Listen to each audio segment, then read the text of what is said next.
Structure of atom chapter name, और आज इसमें हेडिंग है बोर्स एटॉमिक मॉडल। यहां देखिए बेटा, बोर्स एटॉमिक मॉडल। इसके लिए हम कल वाली क्लास के कुछ पॉइंट्स लेंगे। कल की क्लास में हमने सीखा था कि सेंटर में क्या होता है, न्यूक्लियस। न्यूक्लियस के अराउंड बहुत सारी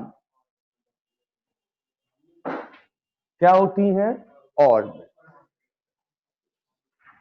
जैसे ये फर्स्ट ऑर्बिट है के, ये सेकंड ऑर्बिट है एल। फर्स्ट ऑर्बिट की रेडियस है, मान के चलो 1 एंगस्ट्रॉम।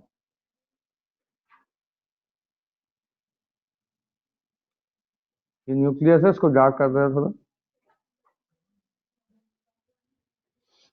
सेकंड ऑर्बिट की रेडियस है, मान के चलो 2 एंगस्ट्रॉम।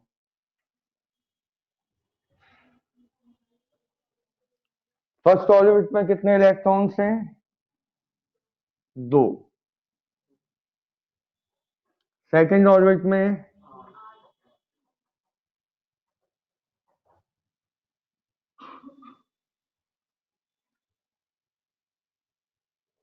ये आज हमें मालूम है। रदरफोर्ड ने क्या कहा था कि 1 और 2 एंगस्ट्रॉम के बीच में और भी ऑर्बिट्स होंगी। हर रेडियस की ऑर्बिट होती है। बातचीत बन बेटा।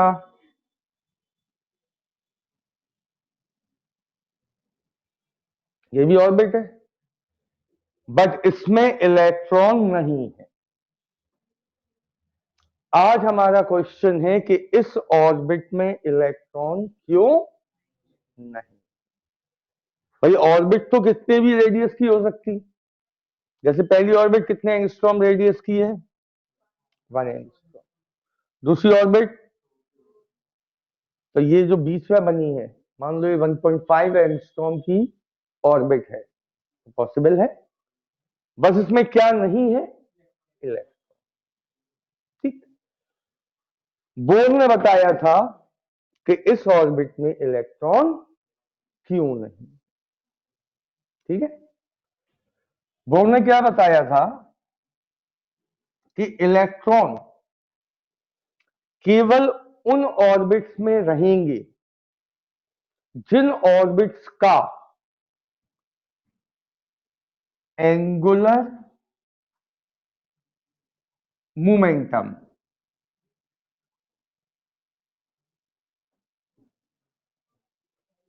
जिन ऑर्बिट्स का एंगुलर मोमेंटम या तो h/2 हो, जहां h है प्लैंक्स कांस्टेंट,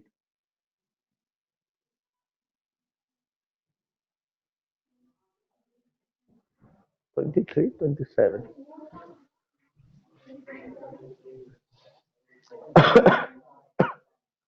जहां h है प्लैंक्स कांस्टेंट।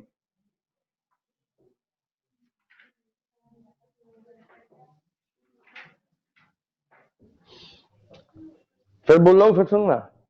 इलेक्ट्रॉन केवल उन ऑर्बिट्स में मिलेंगे जिनमें एंगुलर मोमेंटम कितना हो, h/2 के बराबर। h की वैल्यू 6.6 इंटू 10⁻⁻34 यहां रखोगे, 2 से डिवाइड करोगे, एक फिक्स वैल्यू आएगी, ना उससे कम ना उससे ज्यादा, फिक्स वैल्यू आएगी। इलेक्ट्रॉन उस ऑर्बिट में मिलेंगे जिस ऑर्बिट का इसके बराबर हो या n टाइम्स ऑफ h/2, जहां n होल नंबर 1 2 3 4। तो अब अगर मैं आपसे कहूं कि बताओ कि ऑर्बिट में इलेक्ट्रॉन क्यों है? क्यों है? क्योंकि k ऑर्बिट का एंगुलर मोमेंटम किसके बराबर है? अब मैं आपसे कहूं l ऑर्बिट में इलेक्ट्रॉन क्यों है? बताओ। l ऑर्बिट का angular momentum double of h/2π, इसलिए इसमें इलेक्ट्रॉन। अब मैं आपसे कहूं इस ऑर्बिट में इलेक्ट्रॉन क्यों नहीं है, ये जो बनी, क्योंकि इस ऑर्बिट का एंगुलर मोमेंटम ना तो h/2π के बराबर है, ना n टाइम्स ऑफ h/2π के बराबर। मतलब इस ऑर्बिट का एंगुलर मोमेंटम ना तो h/2π है, ना 2h/2π है, ना 3h/2π है, ना 4h/2π है। इसलिए इस ऑर्बिट में इलेक्ट्रॉन प्रेजेंट नहीं। अब बताइए, ये कहानी आपको समझ में आई? अब अगर आपसे कोई पूछे कि बेटा जब आप ऑर्बिट बनाते हो तो आप ऐसे ही ऑर्बिट क्यों बनाते हो, ऐसे, इसके बीच की और ऑर्बिट्स क्यों नहीं बनाते? क्योंकि उन ऑर्बिट्स में इलेक्ट्रॉन प्रेजेंट नहीं। क्यों प्रेजेंट नहीं है? क्योंकि उन ऑर्बिट्स का एंगुलर मोमेंटम ना तो h/2π है, ना n टाइम्स ऑफ h/2π। पहली कहानी मेरे ख्याल से आपको क्लियर हो गई। ठीक, इसी में मैथमेटिकली थोड़ा सा आगे चलते हैं। एंगुलर मोमेंटम का formula class 11 circular motion. Circular motion करने वाली कोई भी ऑब्जेक्ट हो, उसका एंगुलर मोमेंटम होता है mv r, इक्वल किसके?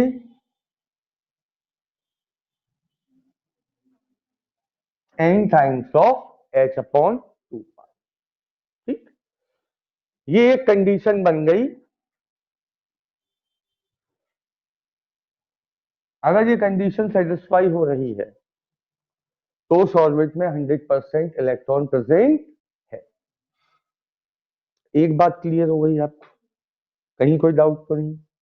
अभी हम इसके आगे नहीं चलेंगे, अभी हम इसी टॉपिक को और आगे ले जाएंगे। फिर इसके 2 पॉइंट 3 पॉइंट होते टोटल इसमें। पहला पॉइंट आपको क्लियर हो गया। अब इसी के बिहाफ पर देखना क्या होगा। हम कुछ डेरिवेशंस करेंगे, जिनमें से पहली डेरिवेशन आती है radius of orbit.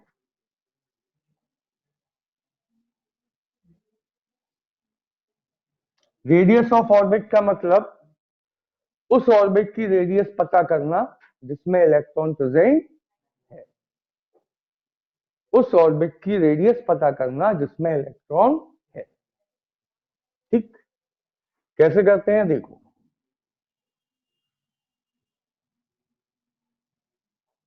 Radius of orbit,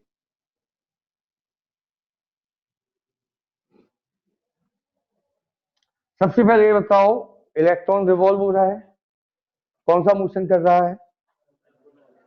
circular motion में उसे एक फोर्स की जरूरत होती है जिसे कहते हैं सेंटीपीटल फोर्स। सबको मालूम है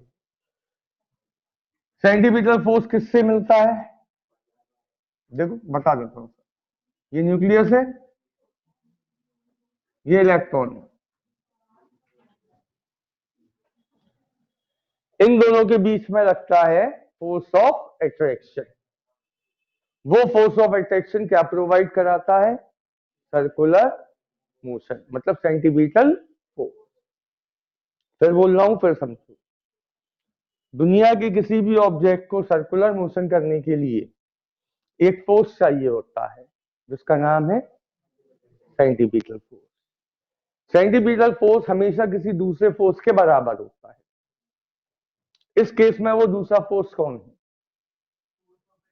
force of attraction between nucleus nucleus का चार्ज क्या होता है बेटा? जेड ई। न्यूक्लियस का चार्ज जेड ई, ये पहले भी कई बार बता चुका हूं। और इलेक्ट्रॉन का चार्ज, ठीक, तो इनके बीच में फोर्स ऑफ अट्रैक्शन कितना लगेगा? 1/4 pi epsilon naught Q1 Q2 upon, याद है? और यही फोर्स ऑफ अट्रैक्शन क्या प्रोवाइड कराएगा? mv² अपॉन, या r से एक r cancel, ZE² upon mv² equal में क्या आ गया? r। इतना समझ में आया? लेकिन ये r का फॉर्मूला नहीं है। न्यूक्लियस या एटम से रिलेटेड जो भी डेरिवेशन होगी एटम से रिलेटेड, उसमें इस n का होना बहुत जरूरी है, नंबर ऑफ ऑर्बिट का। अभी तक यहां नंबर ऑफ ऑर्बिट नहीं है। जो भी फॉर्मूला आएगा उसमें n जरूर होगा। तो n कैसे लाओगे बताओ? mvr इक्वल क्या था? NH/2 पाई। तो यहां से v क्या हो जाएगा?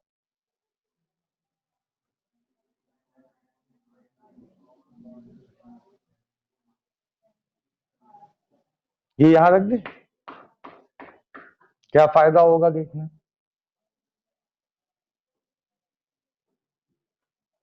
4 pi epsilon not m, v का स्क्वायर करो सीधे,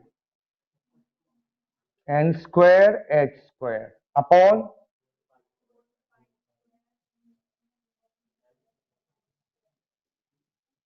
ठीक, इक्वल में क्या चल रहा है? क्या कैंसिल हो रहा?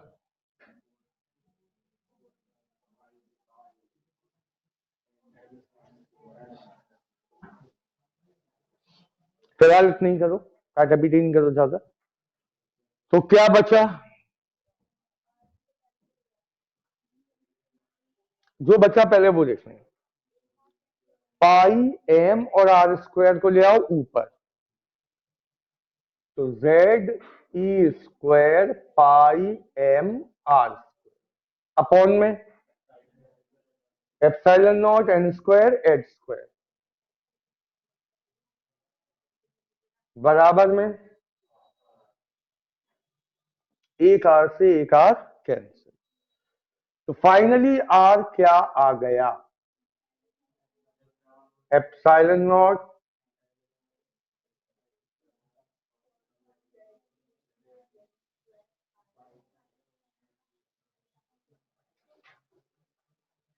बताओ, ये कहानी समझ में आई?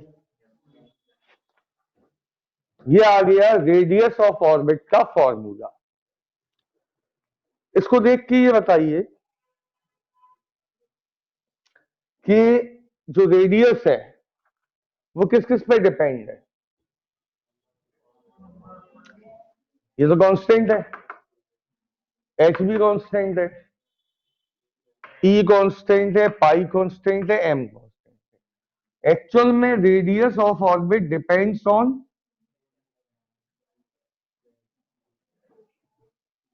इसका मतलब z क्या होता? एटॉमिक नंबर, हाइड्रोजन का 1, हीलियम का 2, लिथियम का 3।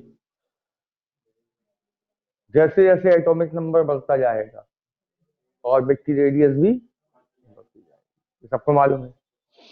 r डायरेक्टली प्रोपोर्शनल n², मतलब फर्स्ट ऑर्बिट की रेडियस कम होती है, सेकंड की उससे ज्यादा, थर्ड की उससे ज्यादा, ये होता ही है।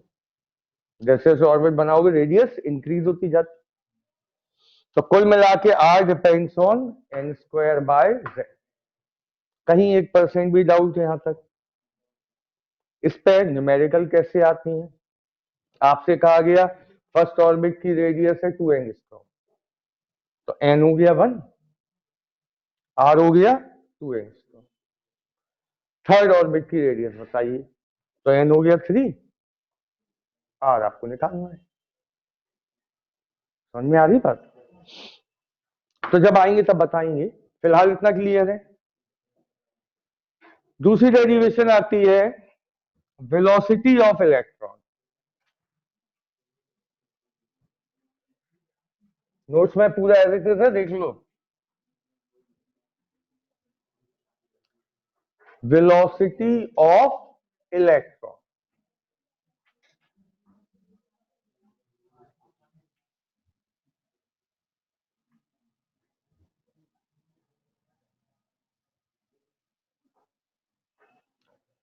इसके लिए फिर यहीं से शुरू होंगे हम। 1/4 pi epsilon naught Q1 Q2 upon r square क्या प्रोवाइड कराता है? ठीक है, क्या कैंसिल हुआ? तो वी स्क्वायर कितना आ गया आप? जेड ई स्क्वायर अपॉन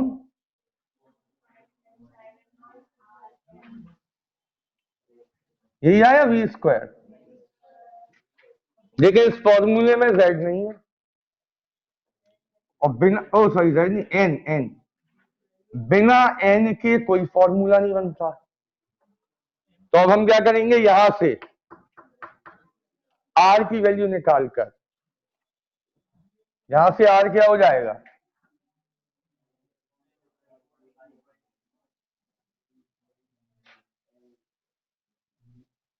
ये यहां रख दो, तो क्या बनिएगा?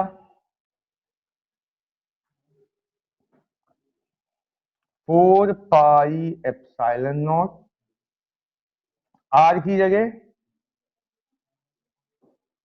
Upon 2 pi m v into में एम, इक्वल में चल रहा वी स्क्वायर। क्या कैंसिल हुआ? पाई से,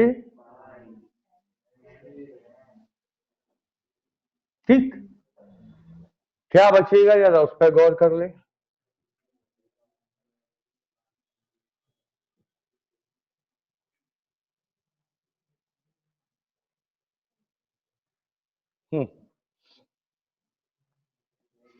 वी स्क्वायर इक्वल, यहां से कौन ऊपर जाएगा? वी, तो z e square v upon में 2 एप्सिलॉन नॉट एन एच। इतना समझ में आया? क्या कैंसिल हो रहा? तो फाइनली वी कितना आ गया?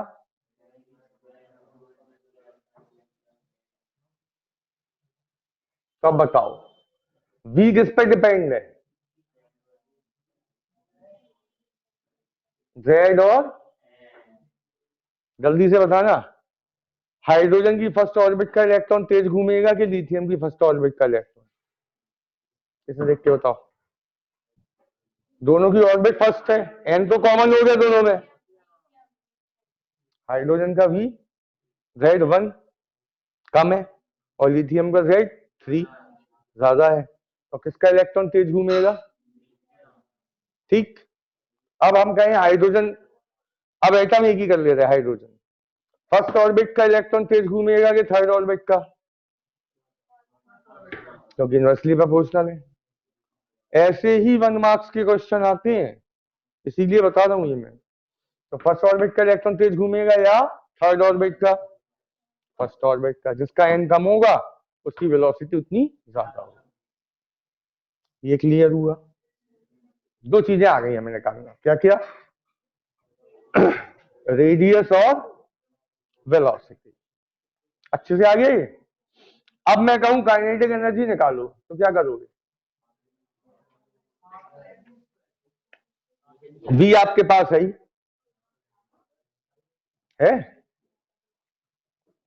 तो अब हम निकाल रहे हैं इलेक्ट्रॉन की काइनेटिक एनर्जी।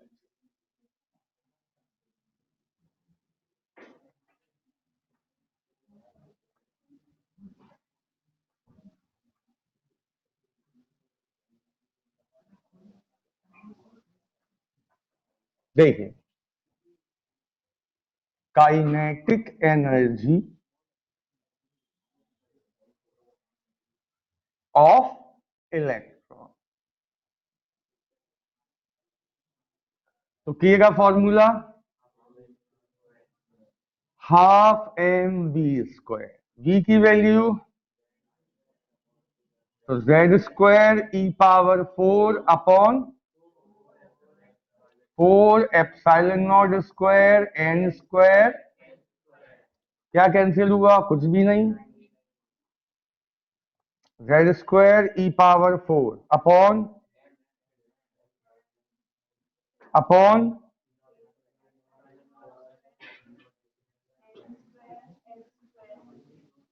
ये है इलेक्ट्रॉन जो घूम रहा है उसकी काइनेटिक एनर्जी। सिंपल। अब उसी की पोटेंशियल एनर्जी, बेटा दो चार्जेस के बीच में पोटेंशियल एनर्जी का फॉर्मूला क्या था,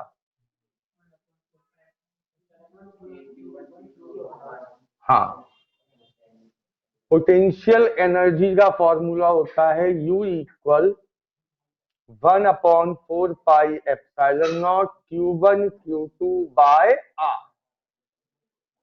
एक विशेष बात का यहां ध्यान रखना होता है कि चार्ज प्लस में है तो वैल्यू प्लस में आएगी, चार्ज माइनस में है तो वैल्यू माइनस में आएगी। ये वाला चार्ज प्लस में है क्योंकि ये न्यूक्लियस है, और ये वाला चार्ज माइनस में क्योंकि ये इलेक्ट्रॉन है, तो क्या आएगा,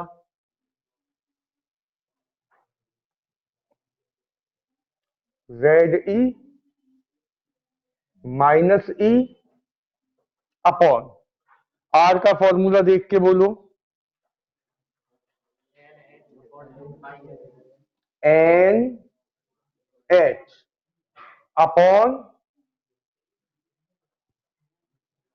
बोले यार सामने दिख रहा तुझे फॉर्मूला, हद हो गई यार, NH का है,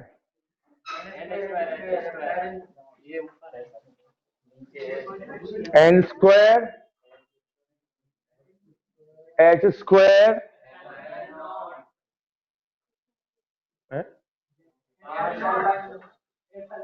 आप चीजों बुकलेट में देखे हद कर N square H square epsilon naught upon pi m z square. देखिए अब होगा क्या, कैंसिल क्या होगा, पाई से, ठीक, और कुछ कैंसिल हो रहा, एम जेड ई स्क्वायर जाएगा ऊपर और जेड ई स्क्वायर पहले से है तो माइनस का m z square e power 4 upon 4 epsilon naught square,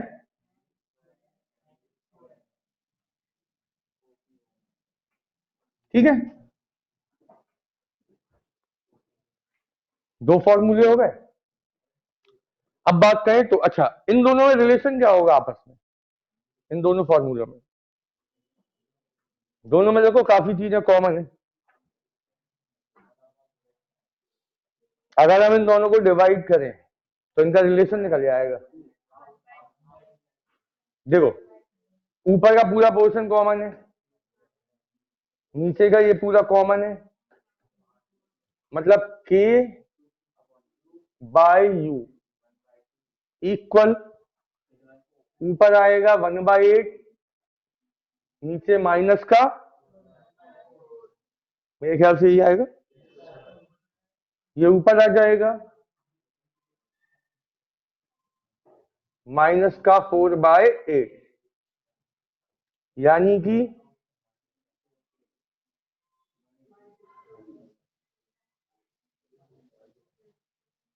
यही बना रिलेशन।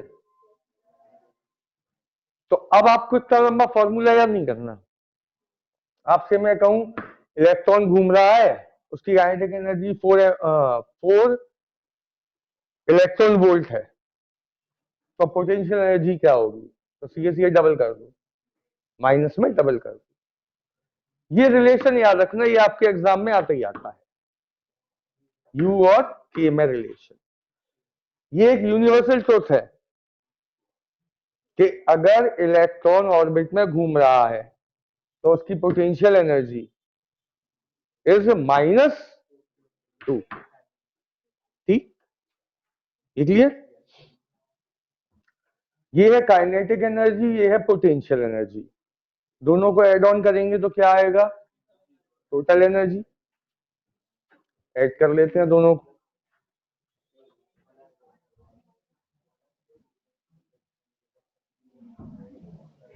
अब बात आती है टोटल एनर्जी कि ये है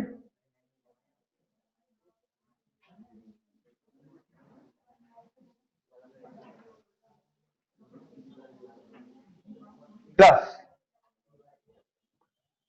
माइनस, तो plus minus mz² e⁴ upon 4ε0² n² h²। क्या कॉमन मिल जाएगा?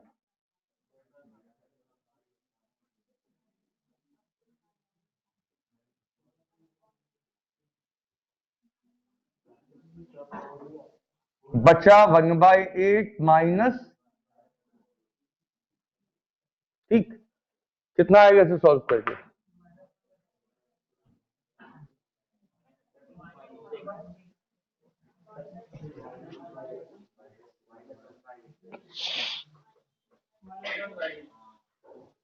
एट एलसीएम दोगे तो 1 - 2 माइनस का 1/8 आ जाएगा। यानी कि टोटल एनर्जी का फॉर्मूला क्या निकल के आया? माइनस का z² e⁴ m अपॉन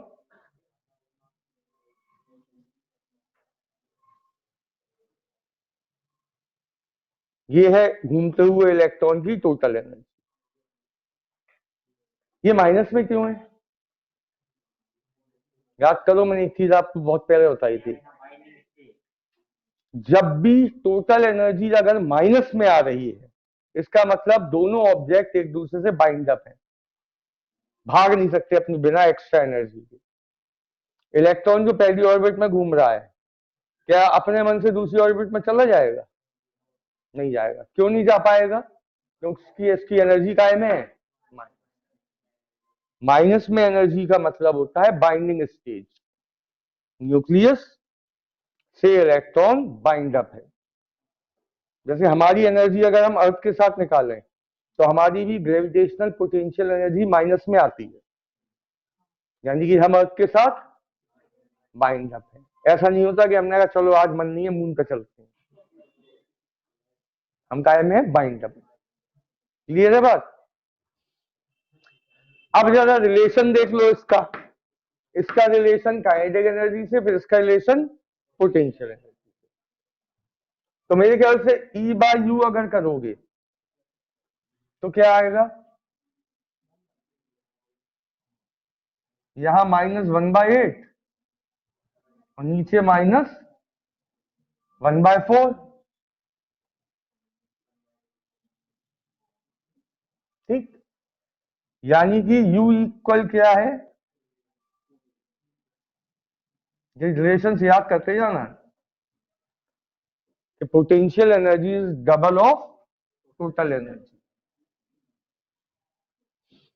अब रिलेशन किसके साथ आएगा? तो E/K करोगे तो क्या आएगा? ये तो बिल्कुल एक जैसे हैं, -1 आएगा, यानी कि E बराबर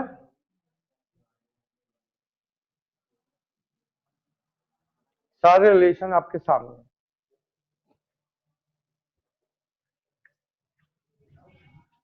समझ में आई कहानी? अब मैं अगर आपसे कहूं कि एक इलेक्ट्रॉन की टोटल एनर्जी मुझे मालूम है, काइनेटिक एनर्जी निकालो, पोटेंशियल, हल क्या लग जाएगी? ये फॉर्मूले जरूर याद रखना, इन पे न्यूमेरिकल या कोई ना कोई थ्योरी बेस कुछ ना कुछ आता ही आता है, डेरिवेशन वाले ही ना आए, लेकिन इन रिलेशन से कुछ ना कुछ आपसे पूछा जाएगा 100%। क्लियर हो गए हो तो आगे चलो। ये क्लियर है?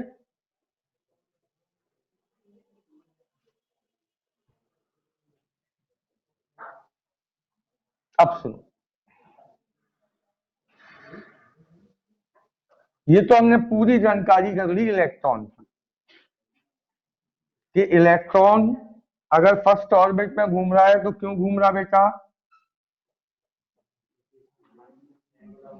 अगर इलेक्ट्रॉन के नाम की ऑर्बिट में घूम रहा है तो क्यों घूम रहा के में?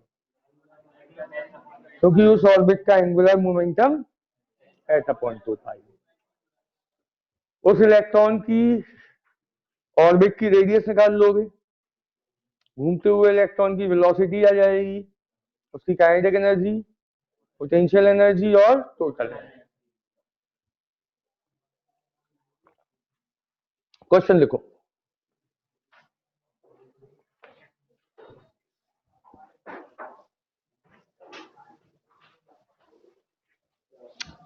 इन hydrogen atom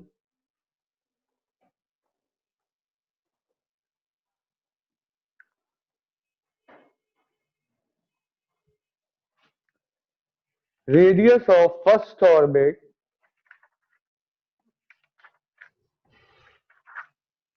in hydrogen atom, radius of first orbit is 1.5 angstrom.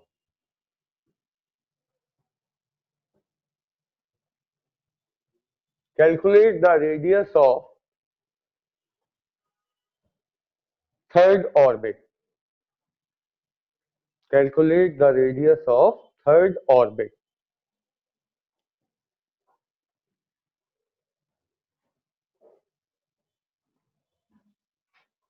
Repeat कर रहा हूं, in hydrogen atom radius of first orbit, radius of first orbit is 1.5 angstrom. Calculate the radius of third orbit. ठीक, क्या relation था बेटा are और N में? तो R1/R2 क्या होना चाहिए? N1² रख दो value,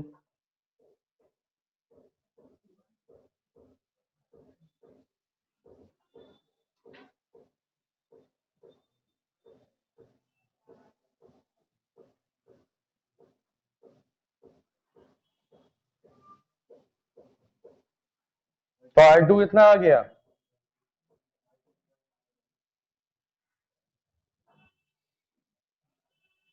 13.5 angstrom.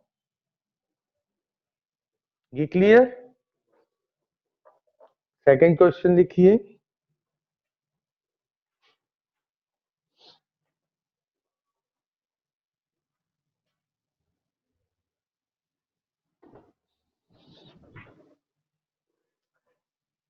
In hydrogen atom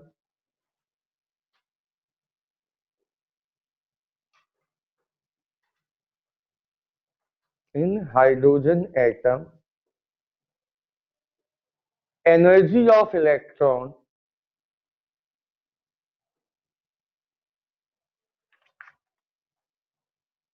in second orbit, energy of electron in second orbit is -3.4 electron volt. -3.4 electron volt. How much energy is required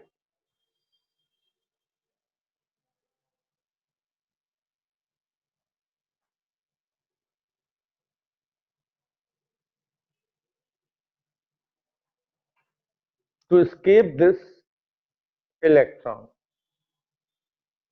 How much energy is required to escape this electron? मतलब electron को उसकी orbit से हमेशा के लिए भगाना है, कितनी energy चाहिए?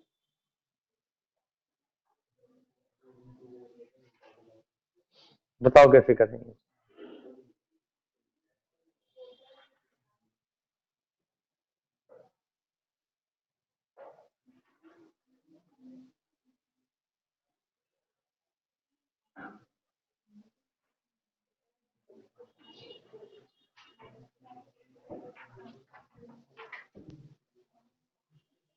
ऑनलाइन तुम लोग बताओगे कोई?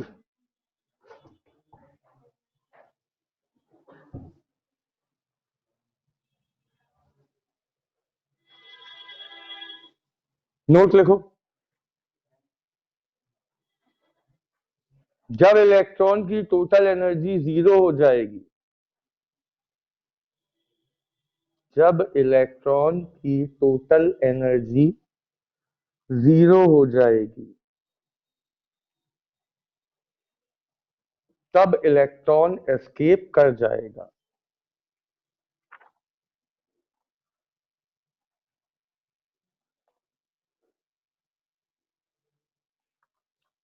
कोई भी इलेक्ट्रॉन कब एस्केप करता है? जब उसकी टोटल एनर्जी 0 हो जाए। तो उस पर अभी कितनी एनर्जी है? कितनी और दोगे?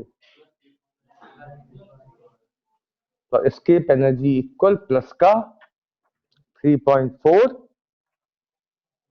Electron volt.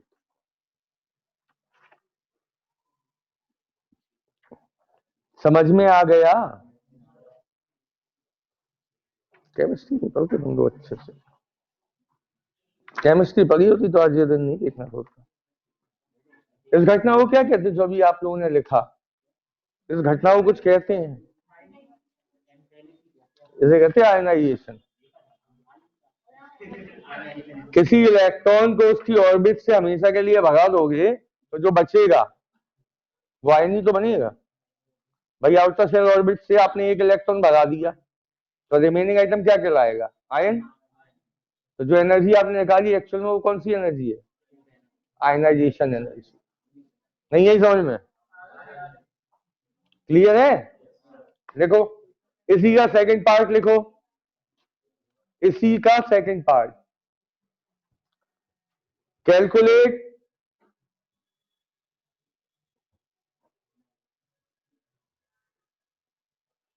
Kinetic and potential energy of electron.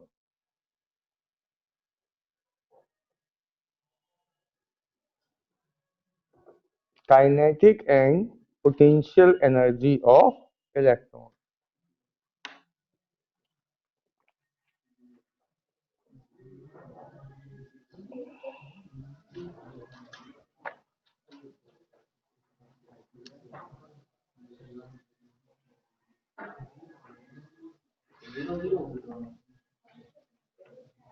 काय 0 होगी भैया?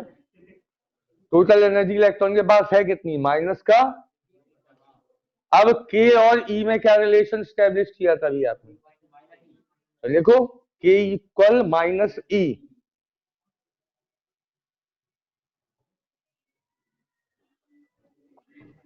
के इक्वल माइनस ई।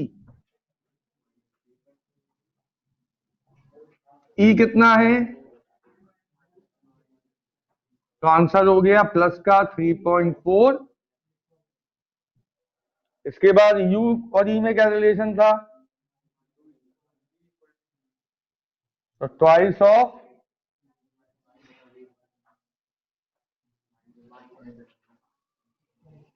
माइनस का 3.4। तो माइनस का, अभी भी नहीं है क्वेश्चन समझ में? आज की सभा यहीं समाप्त। कल दर्शन दीजिए।